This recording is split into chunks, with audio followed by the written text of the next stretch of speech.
जय भीम दोस्तों। दुनिया का सबसे बड़ा लोकतांत्रिक देश भारत है और भारत को यह ऊंचाई इसलिए हासिल हो पाई है क्योंकि डॉक्टर अंबेडकर ने इस देश को ऐसा सुंदर संविधान दिया जो पूरी दुनिया से अजूबा है। आज कुछ मनुवादी मानसिकता वाले लोग उसी संविधान निर्माता के खिलाफ खड़े होकर उनकी प्रतिमा को हाई कोर्ट में स्थापित होने से रोक रहे हैं। यह मामला ग्वालियर हाई कोर्ट का है। विवाद के चलते इस मामले ने गंभीर रूप ले लिया है और अंबेडकरवादियों और अंबेडकर विरोधियों के बीच टकराव की स्थिति उत्पन्न हो गई है। हालांकि कुछ अंबेडकरवादी संगठन जो प्रतिमा को स्थापित करवाने के लिए निरंतर प्रयास कर रहे हैं। एक लोकतांत्रिक देश में ऐसा होना कानून के सख्त खिलाफ है, लेकिन प्रशासन की नाकामी के चलते स्थिति और भी गंभीर होती जा रही है। इस मामले को लेकर हमारे सभी बहुजन नेता बहुत बड़ी घोषणा की है, जिसका विस्तार पूर्वक विश्लेषण हम आज की इस वीडियो में करेंगे। मैं चाहूंगा कि आप लोग इस वीडियो को अधिक से अधिक लोगों तक पहुंचाने में हमारी मदद करें। इसके लिए आप लोग इस वीडियो को लाइक, शेयर और हमारे चैनल को सब्सक्राइब कर सकते हैं। आप सबको सभी बातें आसानी से समझ में आए, इसीलिए वीडियो को हर बार की तरह शुरू से शुरू करते हैं। ग्वालियर हाई कोर्ट में डॉक्टर भीमराव अंबेडकर की प्रतिमा स्थापना को लेकर उत्पन्न विवाद एक संवेदनशील और जटिल मुद्दा है, जिसमें सामाजिक, कानूनी और राजनीतिक पहलू शामिल हैं। यह विवाद मध्य प्रदेश हाई कोर्ट की ग्वालियर खंडपीठ में डॉक्टर अंबेडकर की प्रतिमा लगाने के प्रस्ताव के बाद शुरू हुआ, जिसने स्थानीय स्तर से लेकर राष्ट्रीय स्तर तक ध्यान आकर्षित किया। इस मुद्दे में वकील, सामाजिक संगठन और राजनीतिक दल शामिल हो गए, जिससे यह बहस सामाजिक और राजनीतिक रंग ले चुकी है। विवाद की शुरुआत तब हुई जब ग्वालियर हाई कोर्ट की नई इमारत में भीमराव अंबेडकर की प्रतिमा स्थापित करने का प्रस्ताव सामने आया। मध्य प्रदेश हाई कोर्ट के मुख्य न्यायाधीश सुरेश कुमार कैत ने इस प्रस्ताव का समर्थन किया। उनका तर्क था कि सुप्रीम कोर्ट परिसर में पहले से ही डॉक्टर अंबेडकर की प्रतिमा स्थापित है और संविधान के प्रमुख शिल्पी के रूप में उनकी प्रतिमा ग्वालियर हाई कोर्ट में भी उपयुक्त होगी। सुप्रीम कोर्ट में अंबेडकर की प्रतिमा वर्ष 1991 में स्थापित की गई थी, जो मुख्य भवन के सामने लॉन में स्थित है। यह प्रतिमा उनके संवैधानिक योगदान और सामाजिक समानता के प्रतीक के रूप में देखी जाती है। सुप्रीम कोर्ट में इस प्रतिमा की स्थापना को लेकर कोई बड़ा विवाद नहीं हुआ था और इसे व्यापक रूप से स्वीकार किया गया, क्योंकि यह संविधान के सम्मान और डॉक्टर अंबेडकर की विरासत को दर्शाती थी। ग्वालियर हाई कोर्ट में स्थिति भिन्न रही। कुछ वकीलों, जिनमें ग्वालियर बार एसोसिएशन के पूर्व अध्यक्ष अनिल मिश्रा शामिल थे, उसने इस प्रस्ताव का विरोध किया। उसका तर्क था कि हाई कोर्ट एक तटस्थ और निष्पक्ष संस्था है और किसी व्यक्ति विशेष की प्रतिमा लगाने से इसकी गरिमा और तटस्थता पर सवाल उठ सकते हैं। उन्होंने यह भी कहा कि संविधान निर्माण में कई लोगों का योगदान था, इसलिए केवल डॉक्टर अंबेडकर की प्रतिमा लगाना उचित नहीं होगा। भीम सेना और आजाद समाज पार्टी जैसे संगठनों ने इस विरोध को गंभीरता से लिया और प्रतिमा स्थापना के समर्थन में सड़कों पर उतर आए। भीम सेना के अध्यक्ष सतपाल तंबर ने तीखी प्रतिक्रिया दी और कहा कि यदि ग्वालियर में डॉक्टर अंबेडकर की प्रतिमा नहीं लगी तो वे जयपुर हाई कोर्ट में मनु की प्रतिमा हटाने की मांग करेंगे। इस बयान ने विवाद को और भड़का दिया, जिससे यह क्षेत्रीय स्तर पर फैल गया। भीम सेना ने ग्वालियर में बिना अनुमति रैली निकाली, जिसमें कार्यकर्ता बैरिकेड्स पर चढ़ गए, जिससे पुलिस के साथ तनाव बढ़ा। इस दौरान माहौल इतना गर्मा गर्म हो गया कि सुरक्षा व्यवस्था को और सख्त करना पड़ा। इस विवाद में राजनीतिक दलों ने भी हिस्सा लिया। बहुजन समाज पार्टी की राष्ट्रीय अध्यक्ष बहन मायावती ने इस मुद्दे को दलित अधिकारों और सामाजिक समानता से जोड़ा। उन्होंने इसे एक गंभीर सामाजिक मुद्दा बताते हुए प्रतिमा स्थापना का समर्थन किया। बसपा कार्यकर्ताओं ने ग्वालियर में बड़े पैमाने पर प्रदर्शन किए और राज्यपाल के नाम ज्ञापन सौंपा, जिसमें डॉक्टर अंबेडकर की प्रतिमा स्थापित करने की मांग की गई। इस बीच कुछ वकीलों और कार्यकर्ताओं के बीच तीखी नोक-झोंक हुई। एक वकील अनिल मिश्रा पर आरोप लगा कि उन्होंने धमकी दी कि यदि डीआरपी लाइन में प्रतिमा लगाई गई तो वह बचेगी नहीं। इस तरह के बयानों ने विवाद को और जटिल बना दिया। और कुछ संगठनों ने इसे जातिवादी और मनुवादी मानसिकता से जोड़ा। विरोध और आंदोलन के दौरान कुछ अन्य घटनाएं भी सामने आईं।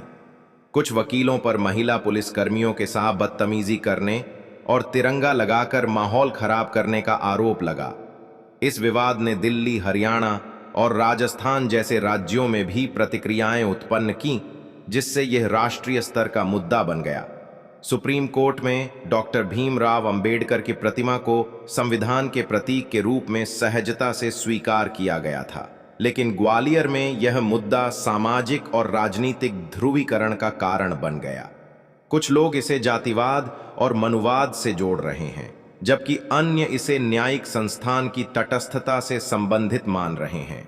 वर्तमान में यह विवाद अनसुलझा है और ग्वालियर हाई कोर्ट में तनाव बना हुआ है। कुछ संगठन इस मुद्दे को लेकर और बड़े आंदोलनों की योजना बना रहे हैं, जबकि वकीलों के बीच भी मतभेद जारी हैं। ग्वालियर हाई कोर्ट में प्रतिमा स्थापना को लेकर कोई अंतिम निर्णय नहीं लिया गया है और यह मुद्दा संवाद और सहमति की कमी के कारण जटिल बना हुआ है। सुप्रीम कोर्ट में डॉक्टर अंबेडकर की प्रतिमा की स्थापना एक प्रतीकात्मक और सर्वस्वीकार्य कदम था, लेकिन ग्वालियर में यह सामाजिक और राजनीतिक टकराव का कारण बन गया है। इस मुद्दे ने संविधान, सामाजिक समानता और न्यायिक संस्थानों की तटस्थता जैसे गंभीर सवाल उठाए हैं। लेकिन जो राजनीतिक दल और नेता बाबा साहेब के नाम का प्रयोग चुनावी फायदे के लिए करते हैं, इस मुद्दे पर चुप्पी साध लेते हैं। सबसे पहले बात करते हैं राहुल गांधी और उनके कांग्रेस पार्टी के दोहरे चरित्र की। प्रतिमा स्थापना का विरोध करना न केवल बाबा साहेब के प्रति अपमान है, बल्कि यह उस संवैधानिक मूल्य के खिलाफ भी एक चुनौती है जिसके लिए उन्होंने जीवन भर संघर्ष किया। लेकिन इससे भी अधिक चिंताजनक है राहुल गांधी और उनकी कांग्रेस पार्टी की इस मुद्दे पर खामोशी, जो दलित समुदाय के प्रति उनके दोगले रवैये को उजागर करती है। यह खामोशी न केवल उनकी विश्वसनीयता पर सवाल उठाती है, बल्कि यह भी दिखाती है कि दलित मुद्दों को लेकर उनकी प्रतिबद्धता केवल सतही और चुनावी नौटंकी तक सीमित है। राहुल गांधी और कांग्रेस पार्टी लंबे समय से संविधान और सामाजिक न्याय के नाम पर वोट मांगते आए हैं। हर चुनाव में बाबा साहेब अंबेडकर का नाम लेकर उनके संवैधानिक योगदान को बार बार उछालकर वे दलित समुदाय को यह विश्वास दिलाने की कोशिश करते हैं कि वे उनके हितों के सबसे बड़े रक्षक हैं। लेकिन जब ग्वालियर जैसे संवेदनशील मामले में दलित समुदाय के प्रतीक बाबा साहेब की प्रतिमा का विरोध होता है, तब उनकी यह तथाकथित प्रतिबद्धता हवाई साबित होती है। यह विरोध न केवल बाबा साहेब के सम्मान का सवाल है, बल्कि यह उस विचारधारा के खिलाफ खड़ा होने का मामला है जो दलितों और वंचितों के अधिकारों को दबाने का प्रयास करती है। फिर भी राहुल गांधी और उनकी पार्टी इस मुद्दे पर मौन है। यह मौन उनकी कथनी और करनी के बीच की खाई को साफ तौर पर दिखाता है। जब वोट मांगने की बात आती है तो बाबा साहेब का नाम सबसे पहले लिया जाता है, लेकिन जब उनके सम्मान और दलित समुदाय के अधिकारों की बात आती है तो वे किनारा कर लेते हैं। यह दोगलापन उनकी राजनीतिक विश्वसनीयता को खत्म करता है और यह सवाल उठाता है कि क्या वे वास्तव में सामाजिक न्याय के लिए प्रतिबद्ध हैं। ग्वालियर का यह विवाद एक बार फिर साबित करता है कि कांग्रेस और राहुल गांधी की प्राथमिकता केवल सत्ता है, न कि दलितों का उत्थान। उनकी इस चुप्पी की आलोचना इसलिए जरूरी है क्योंकि यह न केवल दलित समुदाय के साथ अन्याय है, बल्कि यह उस संवैधानिक मूल्य का भी अपमान है जिसे बाबा साहेब ने स्थापित किया था। अब बात करते हैं अखिलेश यादव और उनकी समाजवादी पार्टी के दोहरे रवैये की। ग्वालियर हाई कोर्ट में डॉक्टर भीमराव अंबेडकर की प्रतिमा स्थापना के मुद्दे पर अखिलेश यादव और उनकी समाजवादी पार्टी की खामोशी उनकी कथनी और करनी के बीच के घृणित अंतर को बेनकाब करती है। ये चुप्पी न केवल उनकी सामाजिक न्याय के प्रति झूठी प्रतिबद्धता को उजागर करती है, बल्कि यह भी साबित करती है कि वे दलित मुद्दों और अधिकारों का इस्तेमाल केवल चुनावी मंचों पर वोट बटोरने के लिए करते हैं। समाजवादी पार्टी, जो खुद को दलितों, पिछड़ों और अल्पसंख्यकों का मसीहा बताती है, इस संवेदनशील मुद्दे पर अपनी जीभ सिल लेती है। जब बात डॉक्टर अंबेडकर के सम्मान और दलित समुदाय की भावनाओं की आती है, यह उनकी अवसरवादी, स्वार्थी और दोगली राजनीति का जीता जागता सबूत है, जो सामाजिक समानता के सिद्धांतों को कुचलकर केवल सत्ता की भूख को पोषित करती है। अखिलेश यादव और उनकी पार्टी ने हमेशा पिछड़ा, दलित, अल्पसंख्यक, पीडीए का नारा बुलंद किया है। उनके भाषणों में संविधान, डॉक्टर अंबेडकर और सामाजिक न्याय की बातें गूंजती हैं। चुनावी रैलियों में अखिलेश संविधान की कॉपी लहराते हैं, डॉक्टर अंबेडकर का नाम लेते हैं और दलितों के हक की बात करके वोट मांगते हैं। उत्तर प्रदेश विधानसभा चुनाव में समाजवादी पार्टी ने दलित वोटों को आकर्षित करने के लिए खूब जोर लगाया, लेकिन ग्वालियर में जब डॉक्टर अंबेडकर की प्रतिमा को लेकर विवाद उठा, जो दलित समुदाय के लिए आत्मसम्मान और पहचान का प्रतीक है, तब अखिलेश की जुबान पर ताला लग गया। यह उनकी कथनी और करनी का सबसे घिनौना अंतर है, जो दिखाता है कि उनकी सारी बातें केवल चुनावी जुमलेबाजी हैं। इस मुद्दे पर समाजवादी पार्टी की चुप्पी उनकी दलित समुदाय के प्रति उदासीनता को उजागर करती है। ग्वालियर में कुछ वकीलों ने, जिन्हें कुछ लोग ब्राह्मणवादी विचारधारा से जोड़ते हैं, प्रतिमा स्थापना का विरोध किया। यह विरोध केवल एक मूर्ति का मसला नहीं, बल्कि दलित समुदाय के सम्मान और सामाजिक समानता का सवाल है। इस मौके पर अखिलेश यादव को सामने आकर दलित समुदाय के साथ खड़ा होना चाहिए था, लेकिन उनकी खामोशी ने साबित कर दिया कि वे केवल वोटों के लिए डॉक्टर अंबेडकर का नाम लेते हैं। उनकी यह चुप्पी दलित समुदाय के लिए एक विश्वासघात है, जो उनकी सारी संविधान प्रेमी छवि को धोखा देती है। अखिलेश यादव की ये चुप्पी कोई नई बात नहीं है। उनकी पार्टी का इतिहास दलित मुद्दों पर लचर रवैये से भरा पड़ा है। जब वे उत्तर प्रदेश के मुख्यमंत्री थे, तब भी दलित उत्पीड़न की घटनाएं आम थीं। उनके शासनकाल में दलित छात्रों की स्कॉलरशिप रोकने जैसे कदम उठाए गए, जिसने गरीब दलित परिवारों के बच्चों के भविष्य को खतरे में डाला। समाजवादी पार्टी ने हमेशा तुष्टीकरण की राजनीति को बढ़ावा दिया, लेकिन दलितों के हक के लिए ठोस कार्रवाई करने में हमेशा पीछे रही। अखिलेश ने इन मुद्दों पर कभी जवाब नहीं दिया और न ही अपनी गलतियों को सुधारा।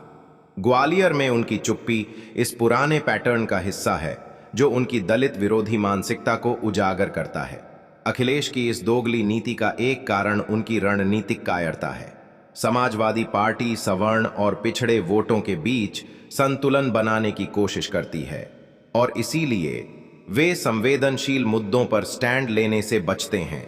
ग्वालियर में प्रतिमा विवाद ने सामाजिक ध्रुवीकरण को बढ़ाया और अखिलेश को डर था कि अगर वे दलित समुदाय के पक्ष में बोलते तो सवर्ण वोटर नाराज हो सकते थे। ये उनकी कमजोर नेतृत्व शैली और सिद्धांतहीनता को दर्शाता है। एक सच्चा नेता वह होता है जो मुश्किल समय में अपने सिद्धांतों पर अडिग रहता है, लेकिन अखिलेश ने बार बार साबित किया कि उनकी प्राथमिकता केवल सत्ता है, न कि सामाजिक न्याय। इसके अलावा अखिलेश की चुप्पी उनकी पार्टी की अवसरवादी प्रकृति को भी दिखाती है। समाजवादी पार्टी ने हमेशा दलितों को केवल वोट बैंक के रूप में देखा है। उनके शासनकाल में दलितों पर अत्याचार करने वालों को बचाने और उनके खिलाफ बोलने वालों को दबाने की खबरें सामने आई हैं। ग्वालियर में जब डॉक्टर अंबेडकर की प्रतिमा का विरोध हुआ, तो यह उनके लिए एक मौका था कि वे दलित समुदाय के साथ खड़े होकर अपनी विश्वसनीयता साबित करें। लेकिन उनकी खामोशी ने यह साफ कर दिया कि उनका पीडीए नारा केवल एक खोखला जुमला है, जिसका कोई जमीनी आधार नहीं। अखिलेश यादव की व्यक्तिगत छवि भी इस आलोचना का हिस्सा है। वे खुद को सामाजिक समानता का पैरोकार बताते हैं, लेकिन उनकी कार्रवाइयां उनकी बातों से मेल नहीं खाती। उनके सोशल मीडिया पोस्ट और भाषणों में संविधान और डॉक्टर अंबेडकर का जिक्र बार बार होता है, लेकिन जब वास्तविक मुद्दों पर कार्रवाई की बारी आती है तो वे गायब हो जाते हैं। ग्वालियर में उनकी चुप्पी ने उनकी इस दोहरी छवि को और उजागर किया। अगर वे वास्तव में डॉक्टर अंबेडकर के सिद्धांतों में विश्वास रखते, तो इस मुद्दे पर उनकी आवाज सबसे बुलंद होती। उनकी निष्क्रियता यह सवाल उठाती है कि क्या वे सचमुच सामाजिक न्याय के लिए लड़ रहे हैं या ये सब केवल वोटों की खातिर है। समाजवादी पार्टी की यह चुप्पी उनके लिए दीर्घकालिक नुकसान का कारण बन सकती है।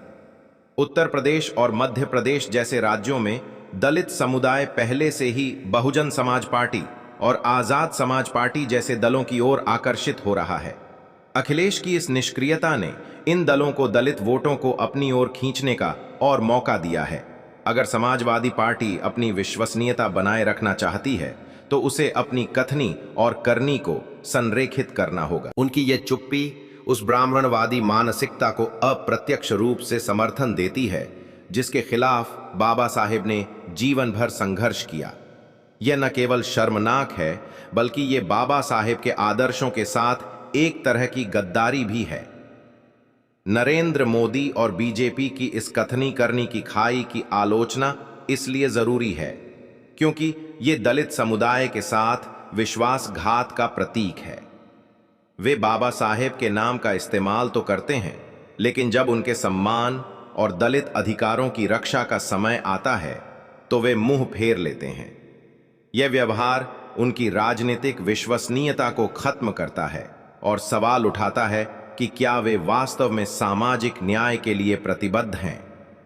ग्वालियर का यह विवाद एक बार फिर साबित करता है कि मोदी और बीजेपी की प्राथमिकता केवल सत्ता है, न कि दलितों का उत्थान।